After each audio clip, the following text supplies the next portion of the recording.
Hello everyone, welcome to our new session of KCC tutorials. Students, आज हम लोग 10वीं कक्षा का हिंदी लोक भारती का ये 7वां पाठ खुला आकाश ये पढ़ने वाले हैं, जो पूरक पठन का पाठ है, जो लिखा गया है कुंवर नारायण द्वारा। ये एक प्रकार का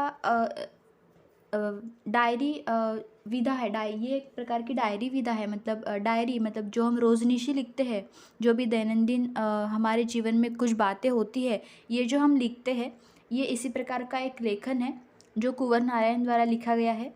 तो ये आज हम यहाँ पर सीखने वाले हैं खुला आकाश।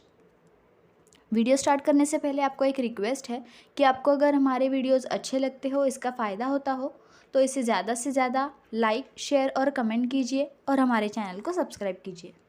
तो चलिए देखते हैं कुंवर नारायण जी के बारे में कुछ जानकारी, इनका परिचय जानते हैं। इनका जन्म 1927 में फैज़ाबाद में हुआ था, जो उत्तर प्रदेश में है, और इनका मृत्यु 2017 में हुआ था, जो लखनऊ उत्तर प्रदेश में ही है। इनके बारे में देखिए, नई कविता आंदोलन के सशक्त हस्ताक्षर कुंवर नारायण की मूल विधा कविता रही है। ये इनकी जो कविता है, नई कविता, ये इनकी बहुत ही प्रसिद्ध कविता रही है। इसके अलावा आपने कहानी, लेख, समीक्षा, सिनेमा, रंगमंच आदि कलाओं पर भी लेखनी चलाई है। मतलब यहाँ पर भी लेखन आपने किया है इन सभी क्षेत्रों में। आपकी कविता कहानियों का कई भारतीय भाषाओं में और विदेशी भाषाओं में अनुवाद हुआ है। देखिए ये कितने फेमस प्रसिद्ध लेखक कवि है कि इनके जो कविताएं हैं, कहानियां हैं, इनका कई भारतीय भाषाओं में तो अनुवाद हुआ ही है। अनुवाद मतलब ट्रांसलेशन, इनका ट्रांसलेशन तो हुआ ही है भारतीय भाषाओं में। इसके अलावा फॉरेन लैंग्वेजेस में भी इनका ट्रांसलेशन हुआ है। आपको भारतीय साहित्य जगत का सर्वोच्च सम्मान ज्ञानपीठ भी प्राप्त हुआ है। देखिए कुंवर नारायण सिंह जी को ज्ञानपीठ पुरस्कार, जो साहित्य के क्षेत्र में बहुत ही बड़ा और सम्मानित समझा जाता है, ये पुरस्कार भी इनको प्राप्त हुआ है।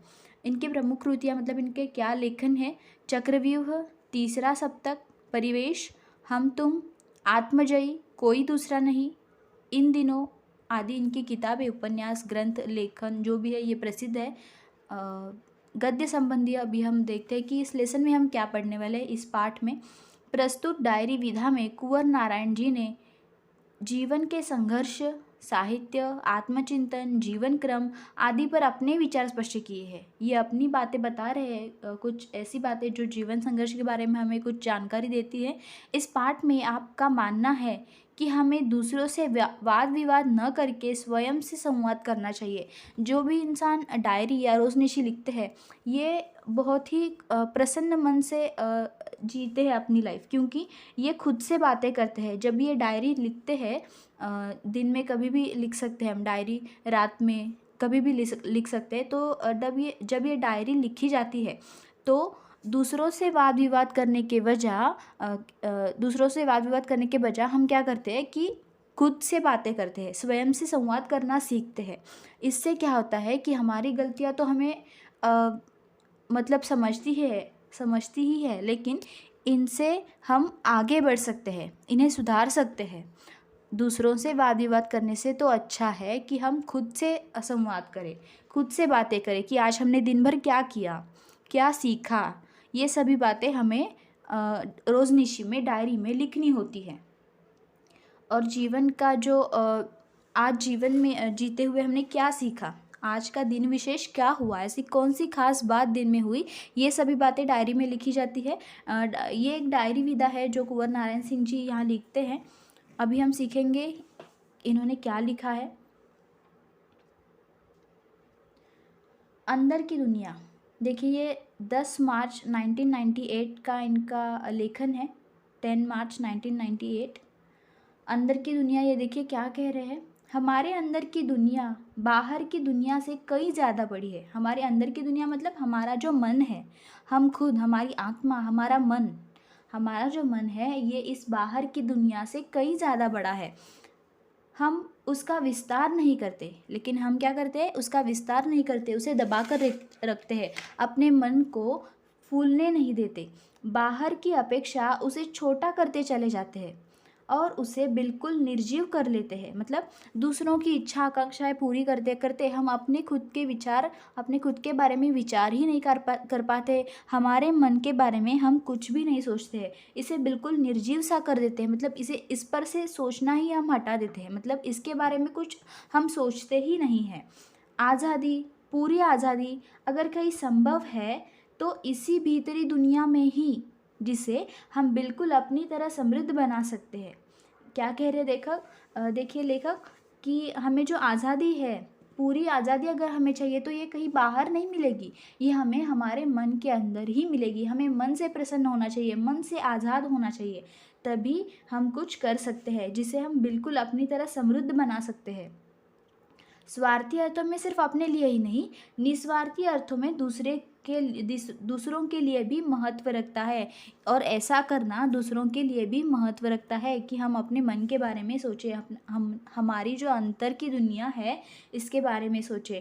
और स्वयं अपने लिए तो विशेष महत्व रखता ही है। मतलब हमें अगर प्रसन्न रहना है, खुश रहना है, तो हमें अपने भीतर झांकना होगा, हमारे मन को पढ़ना होगा। पहले हम हमारे मन के दुख को समझें, इसे स्वीकार करें, इसे सीखें कि हमने जीवन में क्या सीखा, क्या करना है हमें। ये सभी बातें हमें खुद से करनी चाहिए, हमारे मन से हमें बातें करनी चाहिए, ऐसा लेखक कह रहे हैं। तो ये तो दूसरों के लिए तो महत्व रखता ही है, लेकिन ये सबसे ज़्यादा महत्व अपने खुद के लिए भी महत्वपूर्ण होता है, ये इतना ही ज़्यादा महत्वपूर्ण रखता है। ये था 10 मार्च 1998 का इनका लेखन। अभी देखिए नेक्स्ट 10 मार्च 1998 को ये फिर से लिख रहे हैं, मकान पर मकान। मकान पर मकान, मकान मतलब क्या? घर, हाउस, होम, मकान जिसे कहते हैं। जिस गली में आजकल रहता हूँ वहाँ एक आसमान भी है, लेकिन दिखाई नहीं देता। शहर में तो अभी भीड़ भाड़ बढ़ गई है, लोग यहाँ गांव से आकर यहाँ पर बसने लगे, तो जाहिर सी बात है कि यहाँ पर जनसंख्या जो है वो बढ़ती जाएगी। रहने के लिए जो जगह यूज़ करते हैं लोग, ये बढ़ती जाएगी, छोटे छोटे घर होंगे। मतलब भीड़ बढ़ती जा रही है, ऐसा इनको यहाँ पे कहना है कि मैं जिस गली में रहता हूँ वहाँ तो आसमान है। हमेशा कैसे होता है कि घर होता है, घर के बाहर बड़ा सा एक यार्ड होता है, मतलब थोड़ी सी जगह होती है, आंगन होता है, और यहाँ पर पेड़ पौधे वगैरह ये सब चीज़ें लगाई जाती है, ऊपर खुला आसमान होता है, ऐसे सभी आंगन ऐसे बड़ा सा होता है। लेकिन अभी आजकल क्या हुआ है कि बहुत छोटे छोटे घर होने लगे हैं, और बहुत नज़दीक नज़दीक, करीब करीब, मतलब भीड़ बढ़ गई है। इनके कहने का क्या मतलब है कि आसमान है लेकिन दिखता नहीं। इसका मतलब क्या कि भीड़ बढ़ गई है, बिल्डिंग्स की या फिर जो मकान है इनकी भीड़ अभी बढ़ गई है। जिस गली में मैं आजकल रहता हूँ वहाँ एक आसमान भी है, लेकिन दिखाई नहीं देता। उस गली में पेड़ भी नहीं है, उस गली में पेड़ भी नहीं है, ना ही पेड़ लगाने की गुंजाइश ही है। और यहाँ पर पेड़ लगाने की गुंजाइश भी नहीं है। गुंजाइश मतलब होप्स, होप्स, गुंजाइश मतलब क्या? होप्स। ऐसे होप्स भी नहीं है कि यहाँ पर कहीं पेड़ लगा दिया जाए, क्योंकि जगह ही नहीं है। यहाँ पर तो सभी तरफ मकान भरे पड़े हैं, मकान ही मकान है। इतने मकान कि लगता है कि मकान पर मकान लदे हुए हैं। ऐसा लगता है कि मकानों के ऊपर मकान ऐसे लदे हुए, एक के ऊपर एक गिरे हुए हैं। लंद फंद मकानों की एक बहुत बड़ी भीड़ जो एक संकरी गली में फंस गई, और बाहर निकलने का कोई रास्ता नहीं है। ऐसा लगता है कि यहाँ पर मकानों की बहुत बड़ी भीड़ लगी हुई हो और एक संकरी गली में फंस गई है। संकरी मतलब क्या?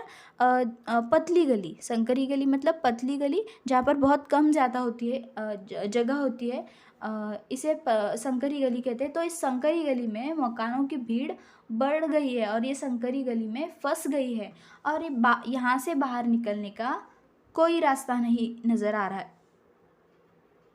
यहाँ से कोई रास्ता नहीं दिख रहा है। जिस मकान में रहता हूँ उसके बाहर झांकने से बाहर नहीं, सिर्फ दूसरे मकान और एक गंदी व तंग गली दिखाई देती है। देखिए ये कितना अच्छा वर्णन इन्होंने किया है कि जब भी मैं झरोकों से बाहर देखता हूँ या फिर मैं मकान से बाहर झांकता हूँ तो मुझे बाहर क्या दिखना चाहिए? बाहर मतलब बाहर का सब कुछ दिखना चाहिए, लेकिन मुझे दिखता क्या है? बाहर नहीं, सिर्फ दूसरे मकान दिखते हैं। बाहर नहीं, ऐसे बाहर मतलब बाहर की जो दुनिया होती है वो नहीं दिखती। अगर मैं बाहर झांकता हूँ तो मुझे क्या दिखता है? दूसरों के मकान दिखते हैं और ये गंदी सी और तंग गली दिखाई देती है। तंग मतलब जहाँ पर भीड़ भाड़ ज़्यादा हो, ऐसी टाइट, मतलब जहाँ पर बहुत ज़्यादा घर हो, ऐसी गली दिखाई देती है जहाँ पर सारे मकान हो। बाहर मतलब जब भी मैं बाहर झाँकता हूँ तो घर के बाहर की जो चीज़ें हैं वो मुझे दिखनी चाहिए बाहर, मतलब पेड़ पौधे, रास्ते, गाड़ियाँ, ये सब दिखनी चाहिए। बाहर के जो भी बातें होती हैं ये दिखनी चाहिए, लेकिन मुझे दिखता क्या है, हर जगह मकान दिखते हैं, घर दिखते हैं जहाँ पर इनकी भीड़ भाड़ सी लगी हुई है। चिड़िया दिखती है, लेकिन पेड़ों पर बैठी या आसमान में उड़ती हुई नहीं। बिजली या टेलीफोन के तारों पर बैठी मगर बातचीत करती या घरों के अंदर यहाँ वहाँ घोंसले बनाती नहीं दिखती। देखिए ये क्या कह रहे कि चिड़िया तो दिखती है, हाँ ये बात है कि चिड़िया दिखती है, लेकिन कहाँ पर बैठी हुई, कहीं आसमान में उड़ती हुई नहीं दिखाई देती, कहीं पेड़ पौधे पर बैठी हुई दिखाई नहीं देती। ये कहाँ पर दिख जाती है, टेलीफोन के वायर जो होते हैं, टेलीफोन के तार जो होते हैं, इन पर बैठी हुई रहती है, या फिर बिजली के तारों पर बैठी हुई रहती है। ऐसी चिड़िया हमें तो दिखती है। हमें पेड़ों पर घोंसला बनाती हुई या फिर घरों में घोंसला बनाती हुई ऐसी चिड़िया कहीं पर भी नज़र नहीं आती है। उन्हें देखकर लगता है मानो ये प्राकृतिक नहीं, रबड़ या प्लास्टिक के बने खिलौने हैं। ऐसा लगता है इन पंछियों को देखते हुए कि यह रबड़ मतलब प्राकृतिक नहीं है, मतलब नेचुरल नहीं है, ये तो रबड़ और प्लास्टिक के बने हुए खिलौने हैं। ऐसा लगता है जो नज़दीक ही नहीं आते, हमेशा दूर दूर ही रहते हैं, जो शायद ही इधर उधर फुदक सकते हैं, मतलब थोड़ी सी जगह पर ही ये चल सकते हैं या चूं चूं की आवाज़ें निकाल सकते हैं। ऐसा लगता है कि ये जो पक्षी है ये नीचे नहीं आ सकते, और ये कैसे लग रहे हैं, खिलौनों की तरह लग रहे हैं, क्योंकि इन्हें इतनी आज़ादी ही नहीं है, जगह ही नहीं है इनके रहने के लिए, क्योंकि सभी तरफ तो मनुष्य ने कब्जा कर लिया है, सभी ज़मीन पर इनके पेड़ पौधे रहने की जगह काट दी गई है, इनको रहने के लिए जगह ही नहीं है। तो इसीलिए कहाँ पर दिखाई देती है, कहीं बिजली के तारों पर, खंभों पर, या फिर ये जो टेलीफोन के तार होते हैं इन पर बैठी हुई हमें ये चिड़िया दिखाई देती है। ऐसा इनको कहना है यहाँ पर। मैं ऐसी संकरी और तंग गली में मकानों की एक बहुत बड़ी भीड़ से, बिजली या टेलीफोन के तारों से उलझे आसमान से एवं हरियाली के अभाव से जूझते अपने मोहल्ले से बाहर निकलने की भारी कोशिश में हूँ। देखिए लेखक क्या कह रहे हैं कि ये जो मेरी गली है, जहाँ जो बहुत ही पतली है, तंग और संकरी मतलब पतली है, और ज़्यादा घर वहाँ पर बनाए गए हैं, इस मकानों की भीड़ से मैं बाहर निकलना चाहता हूँ, बिजली या टेलीफोन की तारों से और उलझे हुए आसमान से, और जहाँ पर हरियाली नहीं है, हरियाली का अभाव मतलब हरियाली ना होना, जहाँ पर हरियाली नहीं है ऐसे मोहल्ले से, मतलब मोहल्ला मतलब कॉलोनी, गली, इस गली से मैं बाहर निकलने की भारी कोशिश में हूँ। इनका ये लिखान 10 मार्च 1998 का है। अभी देखिए नेक्स्ट 8 अगस्त 1998।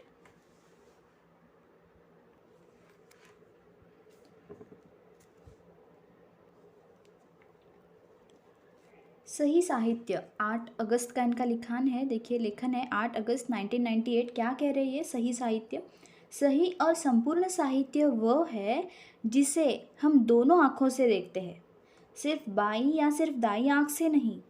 सही साहित्य मतलब इनको क्या कहना है कि जो भी लेखन हम पढ़ते हैं, किताबें हैं, ग्रंथ है, उपन्यास है, जो भी कविताएं हैं, जो भी साहित्य है, साहित्य मतलब जो भी लेखन है, ये सही कौन सा है, कैसे पहचाने ये सही है, कि जो हम दोनों आँखों से देखते हैं, मतलब जो जिसमें सत्य वचन है। इनके कहने का मतलब है दोनों आँखों से देखना मतलब क्या, ऐसी बातें जो सच्ची है, जो सत्य वचन है, यही सही साहित्य है।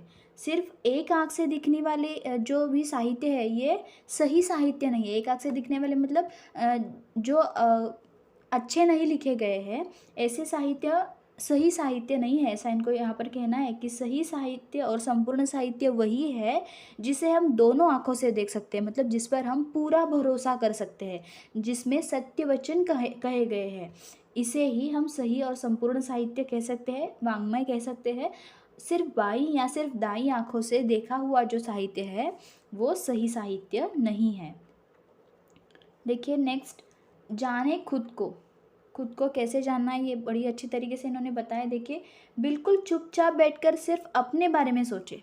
अगर हमें खुद को जानना है, खुद के मन में झांकना है, खुद को पहचानना है कि हम क्या कर सकते हैं, हमने अभी तक क्या किया और हमें क्या करना चाहिए, ये अगर हमें समझना है, खुद को जानना है, तो बिल्कुल चुपचाप शांति से बैठकर हमें अपने बारे में सोचना है, सिर्फ अपने बारे में सोचना है। कोशिश करें कि दूसरे या सब कहीं भी उस आत्मचिंतन के बीच में ना आए। ये शब्द जो है दूसरे, सब, सबके बारे में, दूसरों के बारे में विचार बिल्कुल भी ना करें। ये जो आत्मचिंतन हम कर रहे हैं, आत्मचिंतन मतलब खुद के लिए, खुद का चिंतन, जो मन का चिंतन जो कर रहे हैं, इस चिंतन में ये शब्द भी ना आए, इसका हमें ध्यान रखना है। इससे दो फायदे होंगे, आत्मचिंतन से बड़े फायदे होते हैं। ये बहुत ज़रूरी होता है आत्मचिंतन, खुद को सुधारने के लिए, खुद को एक अच्छा इंसान बनने के लिए, हमें काबिल बनने के लिए आत्मचिंतन करना बहुत ज़रूरी होता है।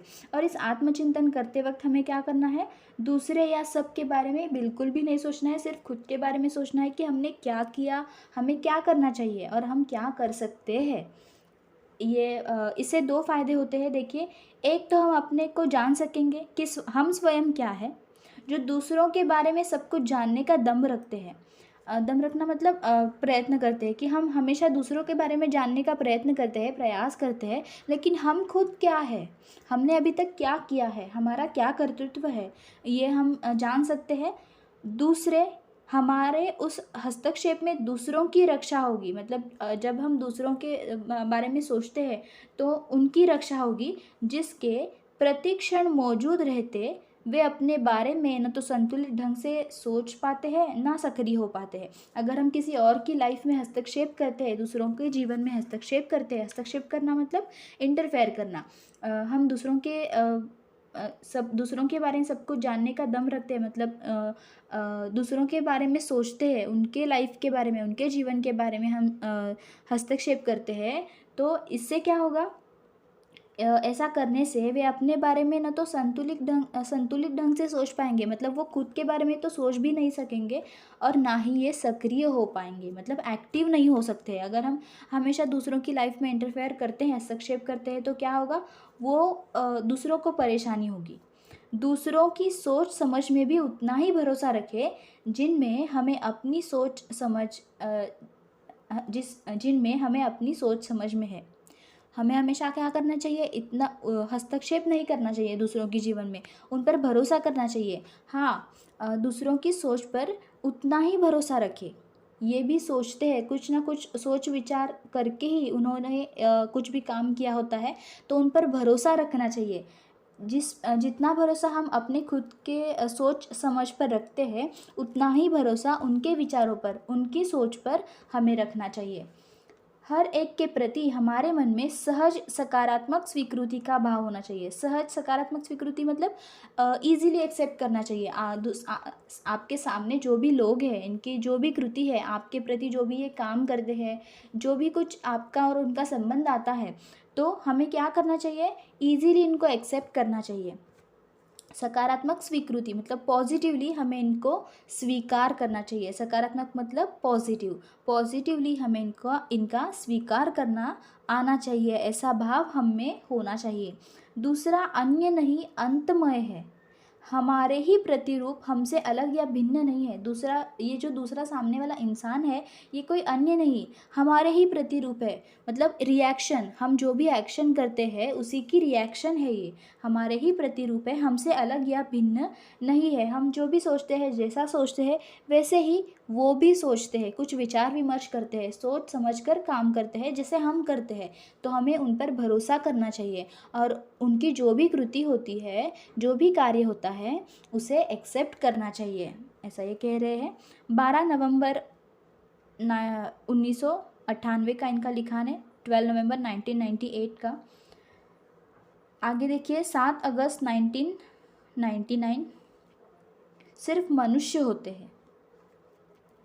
कुछ लोग सोचते होंगे कि आखिर यह क्यों होता है, कैसे होता है कि आदमियों में ही कुछ आदमी बाघ, कुछ भेड़िए, लकड़बग्घे, सांप, तेंदुए, बिच्छू, गोजर वगैरह की तरह होते हैं।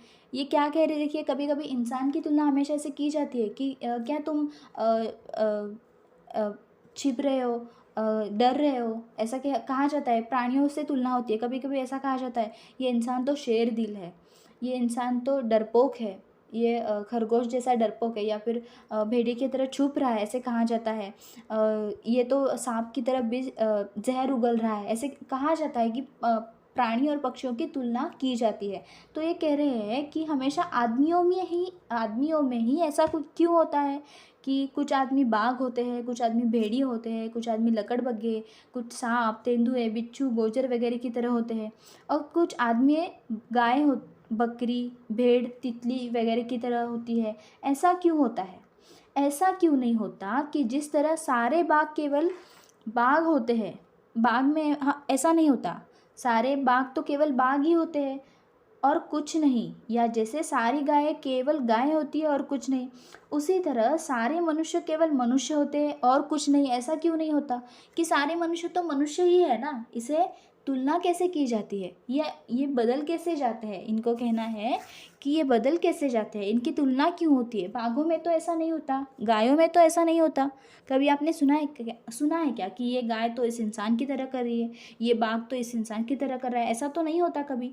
लेकिन हम इंसानों में ये तुलना की जाती है, ये तो इसकी तरह बिहेव कर रहा है, मतलब ऐसे कंपैरिजन किया जाता है। तो ये कहते हैं कि सिर्फ मनुष्यों में ही ऐसा होता है, मनुष्य ही केवल ऐसे करते हैं, लेकिन मनुष्य तो मनुष्य है और कुछ नहीं, इनको ये कहना है। लुका छिपा कर जीना।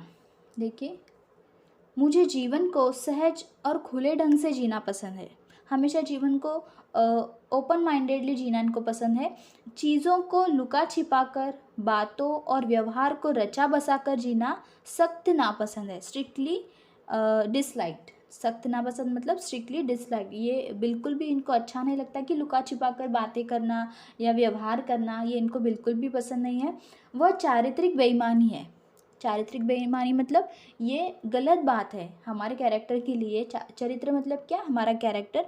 हमारे कैरेक्टर के लिए गलत बात है, हमारा चरित्र इससे बिगड़ जाता है, हम अच्छे इंसान नहीं जाने जाते, जिसे हम व्यवहार कुशलता का नाम देते हैं। ये जो बात है कि लुका छिपा कर बातें करना, व्यवहार करना, इसे हम क्या कहते हैं कि कुशल व्यवहार ये करता है, ये इंसान बहुत कुशलता से व्यवहार करता है। लेकिन ये बात नहीं है, ये तो चारित्रिक बेईमानी है, ऐसा इनका कहना है। इसके पीछे आत्मविश्वास की कमी झलकती है। अगर हम ऐसा करते हैं, लुका छिपा कर कुछ बातें करते हैं, कुछ व्यवहार करते हैं, तो ये क्या है? आत्मविश्वास की कमी इसके पीछे हमें दिखती है कि कई लोग हमसे हमारी असलियत को न जान जाए। ऐसा लगता है कि बेईमानी अगर हम करते हैं, मतलब ये जो व्यवहार लुका छिपा कर करते हैं, बातें करते हैं लुका छिपा कर, तो ऐसा क्यों करते हैं लोग? इनमें आत्मविश्वास की कमी होती है और इनको लगता है कि कई लोग हमारी असलियत ना जान जाए। असलियत मतलब रियलिटी ना जान जाए। आखिर वह असलियत इतनी गंदी और धूर्त क्यों हो कि उसे छिपाना ज़रूरी लगे? तुम्हारी असलियत इतनी गंदी क्यों हो कि उसे तुम्हें छिपाना पड़े? तो ये तो गलत बात हुई, ये तो चारित्रिक बेईमानी हुई। इसीलिए कोई भी बात लुका छिपा कर या ऐसे व्यवहार नहीं करने चाहिए, ऐसा इनको कहना है। लुका छिपा कर जीना इनको बिल्कुल पसंद नहीं है। 4 जनवरी 2001 का इनका ये लेखन है। नेक्स्ट देखिए, जीने का अर्थ। बुढ़ापे का केवल यही अर्थ नहीं कि जीवन के कुछ कम वर्ष बचे हैं। बुढ़ापा मतलब अभी जीवन खत्म होने वाला आता है। इसका मतलब ये नहीं कि जीवन के कुछ कम वर्ष बचे हैं, ऐसा इनको कहना है। यह तथ्य तो जीवन के किसी खंड पर भी लागू हो सकता है। ये जो तथ्य है कि जीवन के कुछ कम वर्ष बचे हैं, ये तो किसी भी मोड़ पर लागू हो सकता है। जब हम जवान होते हैं, बचपन में होते हैं, यौवन में होते हैं या फिर बुढ़ापे में, कहीं पर भी ये लागू हो सकता है। खास बात है, जो भी वर्ष बचे हैं, जब तक जीवित और चैतन्य हूँ, जिंदगी को क्या अर्थ दे पाता हूँ या अपने लिए उससे क्या पाता हूँ, ऐसा कुछ जिसका सबके लिए कोई महत्व है। देखिए ये क्या कह रहे हैं, ये बात मायने नहीं रखती कि कितने कुछ कम वर्ष बचे हैं, कितने वर्ष बचे हैं या फिर कितने कम वर्ष बचे हैं, ये बात मायने नहीं रखती। खास बात तो ये है कि जो भी वर्ष बचे हैं, इससे मैं कैसे अच्छी तरह से जी सकता हूँ, कैसे जब तक जीवित हूँ चैतन्य से, खुशी से कैसे जी सकता हूँ, और ज़िंदगी को और मैं क्या दे सकता हूँ। अगर मैं इस जीवन में आया हूँ, जीवन जी रहा हूँ, ज़िंदगी जी रहा हूँ, तो इस जीवन को मैं कैसे सार्थक बना सकता हूँ, अपनी ज़िंदगी को कैसे सार्थक बना सकता हूँ, इसे क्या अर्थ दे पाता हूँ। ऐसा इनको कहना है कि अपने लिए उससे क्या पाता हूँ और मैं उसको क्या दे सकता हूँ। ऐसा कुछ जिसका सबके लिए कोई महत्व है, जो सबके लिए इम्पोर्टेंट हो। लगभग इसी अर्थ में ही साहित्यिक चेष्टा और जीवन चेष्टा को अपने लिए अविभाज्य पाता हूँ, मतलब अविभाज्य मतलब मैं तय नहीं कर पाता, ऐसा इनको कहना है। 75 का हो रहा हूँ, यानी जीने के लिए अब कुछ ही वर्ष बचे हैं, लेकिन जीना बंद नहीं हो गया है। देखिए ये क्या कह रहे हैं, अभी मैं 75 ईयर्स का हूँ, जीने के लिए अभी मेरे पास तो कुछ ही वर्ष बचे हैं, लेकिन मैंने अभी तक जीना नहीं छोड़ा है। अब तक मैं जीवित हूँ, मैंने जीना बंद नहीं किया है, मतलब जीना अभी बंद नहीं हो गया है। मैं तो अभी तक जीवित हूँ और अच्छे से खुशी से जी रहा हूँ। यह एहसास कि मृत्यु बहुत दूर नहीं है, उम्र के किसी भी मोड़ पर हो सकता है। ये जो एहसास है कि मृत्यु अभी तक दूर नहीं है, क्योंकि किसी को भी पता नहीं है कि मृत्यु कब होने वाली है, हमारी मृत्यु कब होने वाली है, किसी को पता नहीं होता है। तो ये बात तो हमेशा हमारे साथ होती ही है कि मृत्यु बहुत दूर नहीं है। उम्र के किसी भी मोड़ पर ये एहसास हमें होता है, लेकिन ऐसा एहसास होने का मतलब ये तो नहीं कि हम आज, हमारा जो आज है, वर्तमान है, इसे खुलकर ना जिए, इसे भविष्य की चिंता में लगा दे। ऐसी बात तो नहीं है, हमें ऐसा नहीं करना चाहिए। हमें खुशी से हमारा वर्तमान जीना चाहिए। ऐसा हुआ भी है मेरे साथ। देखिए ये क्या कह रहे हैं कि यह एहसास कि मृत्यु बहुत दूर नहीं है, उम्र के किसी भी मोड़ पर हो सकता है। ये जो एहसास है ये किसी भी मोड़ पर हो सकता है, ऐसा हुआ भी है मेरे साथ। तब हो या अब, यह सवाल अपनी जगह बना रहता है कि जीवन को किस तरह जिया जाए, सार्थकता से अपने लिए या दूसरों के लिए। ये क्या कह रहे, देखिए यह एहसास मुझे तो हुआ है, तब भी और आज भी, तब हो या अब, ये सवाल अपनी जगह बना रहता है कि जीवन को किस तरह जीना है। ये एहसास उनको पहले ही हुआ था, तो ये क्या कह रहे कि तब हो या अब, मुझे ही ऐसा लगता है कि जीवन को किस तरह जिया जाए, सार्थकता से अपने लिए या दूसरों के लिए। ये इनका लेखन है 23 जनवरी 2002 का।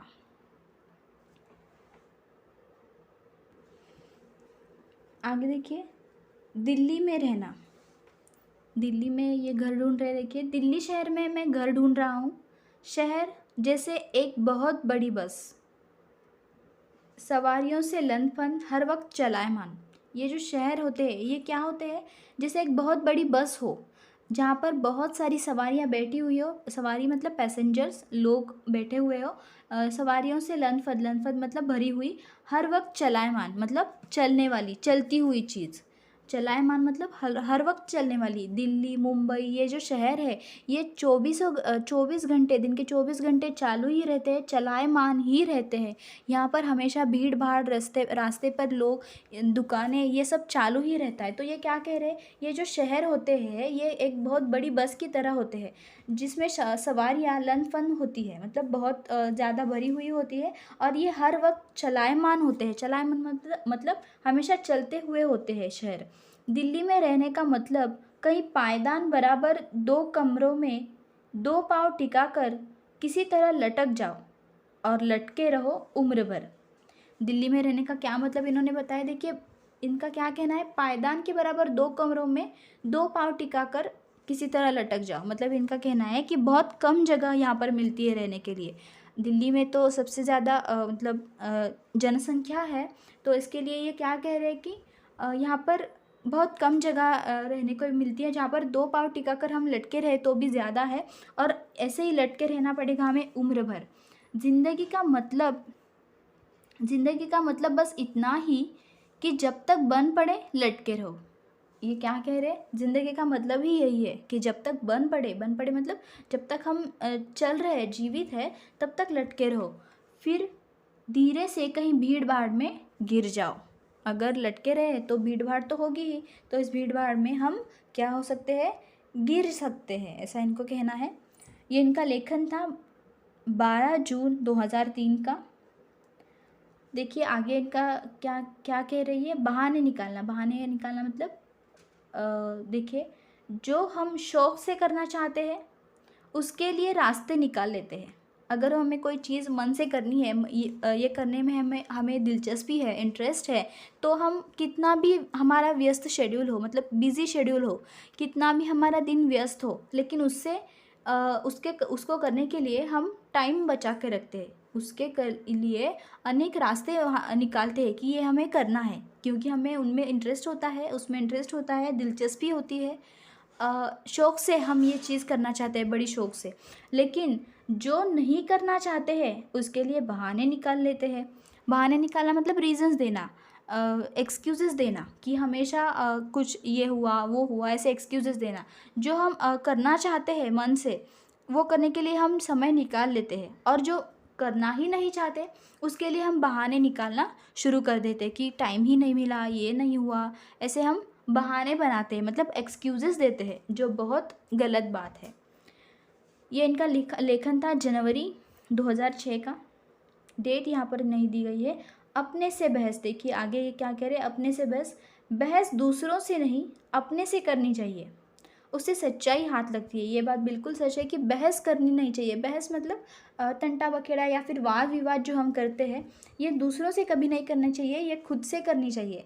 खुद से अगर हम बहस करते हैं, वाद विवाद करते हैं, तो इसका मतलब क्या है कि हम आत्मचिंतन कर रहे हैं, मतलब खुद से बातें कर रहे हैं, और ऐसा करने से हमें हमारे हाथ में सच्चाई लग जाती है कि कहाँ पर गलत हुआ है, ये बात हम जान सकते हैं। दूसरों को सिर्फ सुनना चाहिए, हमेशा दूसरों को सिर्फ सुनना चाहिए। दूसरों से बहस से केवल झगड़ा हाथ लगता है। दूसरों से हम अगर बहस करने लगे तो क्या होगा, इसका फ़ायदा, इससे झगड़ा ही होगा। सामने वाला बहस करेगा, हम बहस करेंगे, तो दोनों में आपस में झगड़ा होगा। तो हमेशा दूसरों से बहस नहीं करनी चाहिए, खुद से बहस करनी चाहिए, खुद से विचार वाद विवाद करने चाहिए। इससे हमें सच्चाई का पता चलेगा। देखिए नेक्स्ट, चीज़ों की गुलामी। बहुत ही अच्छी तरीके से इन्होंने यहाँ पर बताया। चीज़ों की गुलामी, इस शब्द का बहुत अच्छा मीनिंग यहाँ पर इन्होंने दिया है। देखिए हम बहुत सारे ऐसे वस्तु यूज़ करते हैं, ऐसे मशीन्स या फिर कुछ ऐसे यूज़ करते हैं घर में। कई ऐसी चीज़ें होती है जो हमें हमारा काम आसान कर देती है, लेकिन ये जो मशीन्स आज हम लोग यूज़ करते हैं हमारे ईज़ीनेस के लिए, हमारे टाइम बचाने के लिए, इसका क्या उपयोग है? ये मशीन ही हमें काम में लगा देती है। देखिए ये क्या कह रहे हैं, ये मशीन के ही हम गुलाम बन जाते हैं। मतलब ये मशीन काम तो करती है, लेकिन इससे काम करवाना, ये भी काम हमें लग जाता है। देखिए कुछ दिनों पहले एक कंप्यूटर ने मुझे 40,000 रुपये में ख़रीदा। ये उल्टा कह रहे हैं, इन्होंने कंप्यूटर ख़रीदा होता है, जनरली इंसान चीज़ों को ख़रीदता है, लेकिन ये यहाँ पर क्या कह रहे हैं कि कंप्यूटर ने मुझे ख़रीदा। आजकल मैं उसकी ग़ुलामी में हूँ। ग़ुलामी मतलब मैं स्लेव, ग़ुलाम मतलब क्या, स्लेव। मैं उनकी ग़ुलामी करता हूँ, उनके काम करता हूँ, उस कंप्यूटर के। उसके नखरों को सिर झुकाकर झेलने में ही अपना कल्याण देख रहा हूँ। ये क्या कहते हैं कि मैं कंप्यूटर पर दिन भर काम करता हूँ, मतलब मैं उन्हीं की ग़ुलामी करता हूँ, और इनके जो नखरे हैं इनको सर झुकाकर मैं झेलता हूँ, ऐसा ये कह रहे हैं, और इसी में मैं अपना कल्याण पाता हूँ। उसका वादा है कि एक दिन वह मुझे लिखने पढ़ने की पूरी आज़ादी देगा। हम तो कंप्यूटर पे लिखते पढ़ते नहीं है, डायरेक्टली टाइपिंग करते हैं। तो ये कह रहे हैं कि उसका वादा है कि एक दिन ये मुझे लिखने पढ़ने की पूरी आज़ादी देगा। फ़िलहाल उसकी एकनिष्ठ सेवा में ही मेरा उज्ज्वल भविष्य है।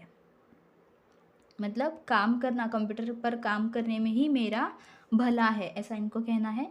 इसके पहले एक मोटार मुझे भारी दामों में ख़रीद चुकी है। इसके पहले इन्होंने मोटार खरीदी है। तो ये कह रहे, देखिए उसकी सेवा में भी हूँ, मैं तो उसकी सेवा भी करता हूँ।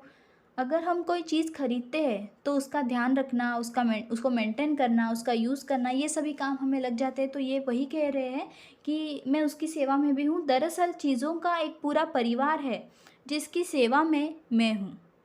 हमारे घर में बहुत सारी चीज़ें होती है जिसे हम यूज़ करते हैं अनेक काम करने के लिए, लेकिन ये काम करने के साथ साथ हमें ही काम में लगा देती है ये मशीन्स, ये चीज़ें। आदमी का स्वभाव नहीं बदलता, यह बहुत कम बदलता है। गुलामी करवाना उसके स्वभाव में है। देखिए ये क्या कह रहे हैं कि इंसान का जो स्वभाव होता है वो जल्दी से नहीं बदलता, अगर बदलता भी है तो बहुत कम लोगों का बदलता है। गुलामी करना या करवाना, ये उसके स्वभाव में होता है, सिर्फ तरीके बदले हैं, गुलामी की प्रवृत्ति नहीं। गुलामी करवाने के तरीके बदले हैं, गुलामी की प्रवृत्ति नहीं बदली है। हजारों साल पहले एक आदमी मालिक होता था और उसके दर्जनों गुलाम होते थे। दर्जनों मतलब डजन, दर्जन मतलब क्या, डजन, डजन मतलब 12, इससे कई। इनको क्या कहना है कि दर्जन मतलब बहुत सारे गुलाम इनके हुआ करते थे। अब हर चीज़ के दर्जनों गुलाम होते हैं, मतलब एक चीज़ के पीछे बहुत सारे गुलाम लग जाते हैं, मतलब इनको काम करना पड़ता है। भले ये मशीन काम करती है हमें आराम देने के लिए, लेकिन इस मशीन को संभालने का, इसको मेंटेन रखने का, इसे काम करवाने का काम हमें लग जाता है। हम इसके गुलाम बन जाते हैं, मशीनों के या फिर चीज़ों के। इनको ये कहना है कि चीज़ें हमसे गुलामी करवाती है या फिर चीज़ों की हम गुलामी करते हैं। ये इनका लेखन था 30 दिसंबर 2010 का। ये सभी जो लेखन हमने देखे इनकी डायरी के, ये किस किताब से लिए हुए हैं? दिशाओं का खुला आकाश, इस किताब से लिए हुए हैं। जो अभी अभी हमने देखे, डायरी या फिर रोज़निशी कैसे लिखी जाती है, जीवन में जो भी हम कुछ नया सीखते हैं, इन सभी बातों को एक विशेष रूप में अलंकारिक शब्दों में हमें पेज पर उतारना होता है, मतलब नोट डाउन करना होता है, अपनी डायरी में लिखना होता है कि हमने आज क्या सीखा, हमें क्या करना है, और जीवन संघर्ष, इसके बारे में हमें इसमें लिखना होता है। अभी इसके वर्ड मीनिंग्स, शब्दार्थ देखते हैं। संकरी मतलब पतली, कम चौड़ी, तंग, जहाँ पर भीड़ भाड़ ज़्यादा होती है। गोजर मतलब कनखजूरा, ये एक प्राणी है। लकड़बग्घा, ये भी एक प्राणी है, भेड़िए की जाति का एक पशु है। चलायमान मतलब चलता हुआ, चंचल। तो इस तरह से ये लेसन यहाँ पर ख़त्म होता है। आपको अगर ये वीडियो अच्छा लगा हो तो इसे ज़्यादा से ज़्यादा लाइक, शेयर और कमेंट कीजिए और हमारे चैनल को सब्सक्राइब कीजिए। And thank you for watching our videos and good bye.